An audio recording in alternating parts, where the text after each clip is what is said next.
May plano ka na ba sa retirement? Baka ang sagot mo ay okay na ako, may ipon naman ako. O kaya may MP2 ako, may SSS naman, may bahay naman ako. Pero paano kung sabihin kong maraming retirement plan ang mukhang safe sa umpisa, pero pwedeng maging dahilan kung bakit mauubos ang pera mo sa pagtanda. Hindi dahil mali ang mga ito, hindi dahil illegal, kundi dahil mali ang pag-asa natin sa kanila. Sa video na to, pag-uusapan natin ang 10 retirement plans na maraming Pilipino akala ay sapat na, pero may malaking panganib na hindi nila nakikita. Ang pinakamapanganib sa lahat, halos lahat ng Pilipino ginagawa ito. Ang video na to ay para sa kaalaman lamang, hindi personal na payong pinansyal. Affiliate products in the shelf below. Number 10, aasa lang ako sa SSS Pension. Ito ang pinakakaraniwang retirement plan at oo, napakahalaga ng SSS. Pero ang tanong, sapat ba ito? Maraming retirees ang tumatanggap lamang ng ilang libong piso kada buwan. Samantalang ang gasto sa pagkain, gamot, kuryente at ospital ay patuloy na tumataas. Hindi problema ang SSS. Problema ang pag-aakalang ito lang ang kailangan mo. Ang SSS ay dapat foundation lang, hindi buong retirement plan. Number 9, nasa savings account lang ang retirement fund ko. Mukhang ligtas, hindi nawawala, madaling ma-withdraw, pero may kalaban na hindi mo nakikita.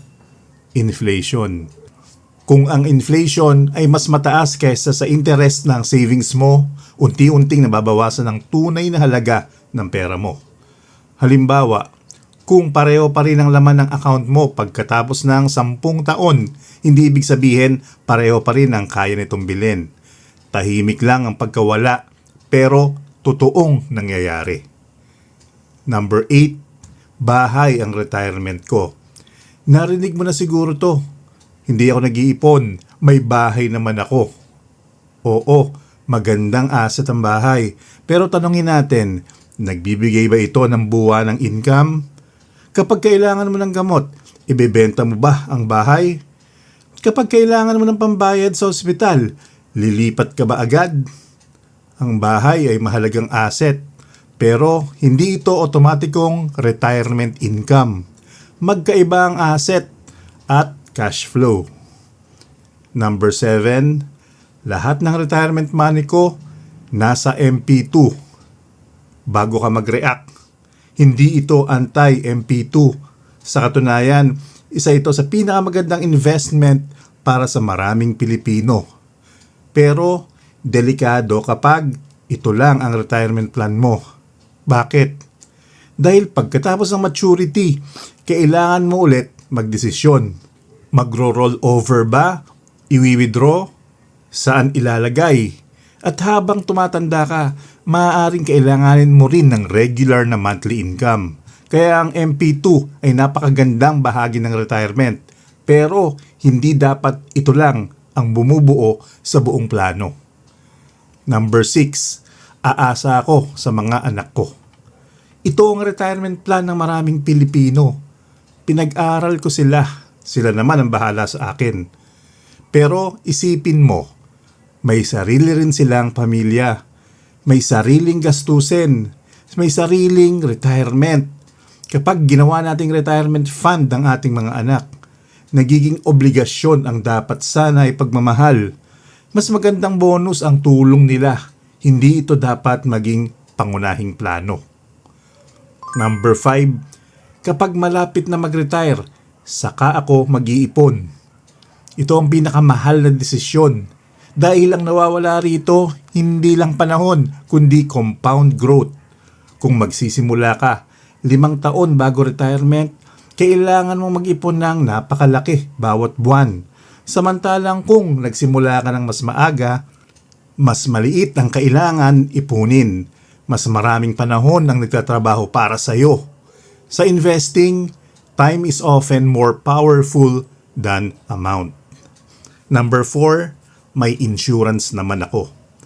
Napakahalaga ng insurance, pero may maling paniniwala. Akala ng iba, kapag insured sila, retirement plan na rin yon. Hindi palagi. Ang insurance ay ginawa para protektahan ka laban sa risk, hindi para tustusan ang buong retirement mo. Magkaiba ang proteksyon at income, kaya siguraduhin alam mo kung ano talaga ang binabayaran mo. Number 3, hindi ko kailangan mag-invest. Negosyo lang, sapat na. Maganda ang negosyo, pero isipin mo to, anong mangyayari kung ikaw ang tumigil magtrabaho? Tatakbo pa rin ba ang negosyo? O ikaw ang negosyo? Kapag nakadepende ang kita sa presensya mo, hindi pa passive ang income. At kapag nagkasakit ka, maaaring tumigil din ang cash flow. Kaya kahit negosyante, kailangan pa rin ng retirement investments. Number 2, lahat ng retirement money ko nasa isang investment. Ito ang tinatawag na concentration risk. Kahit gaano kaganda ang investment, may risk pa rin. Kapag lahat ng retirement fund mo nasa iisang lugar, iisa lang din ang pinanggagalingan ng panganib. Mas matatag ang retirement kapag may iba't ibang pinagkukuhanan ng income at assets. Hindi ibig sabihin 10 investment agad, pero wag ding isa lang. Number 1, wala akong retirement plan dahil bata pa ako. Ito ang pinakamapanganib sa lahat. Hindi dahil mali ang pagiging bata, kundi dahil mabilis ang panahon. Ang 1 taon nagiging 5. Ang 5 nagiging 10. At bago mo mapansin, malapit ka na sa retirement. Ang pinakamahalagang retirement decision, hindi kung saan ka mag-i-invest, kundi kailan ka magsisimula. Kung napansin mo, hindi naman talaga delikado ang SSS, hindi delikado ang MP2, hindi delikado ang bahay, hindi rin delikado ang insurance. Ang delikado ay kapag isa lang ang inaasahan mo. Ang matatag na retirement, hindi nakasalalay sa isang investment, kundi sa isang maayos na sistema. Isang planong may emergency fund, may SSS, may investments, may assets, at kung posible, may iba't ibang sources ng income. Dahil ang layunin ng retirement, hindi lang magkaroon ng pera, kundi magkaroon ng kalayaan. Kalayaang hindi umasa sa iba, kalayaang pumili, at kalayaang mabuhay ng may dignidad kahit hindi ka na nagtatrabaho. Kung gusto mong gumawa ng mas matibay na retirement strategy gamit ang SSS, Pag-ibig MP2 at iba pang investments, panoorin mo ang mga susunod nating videos dito sa The Brown Investor. At tandaan, ang pinakamagandang retirement plan ay hindi ang mukhang pinaka-safe.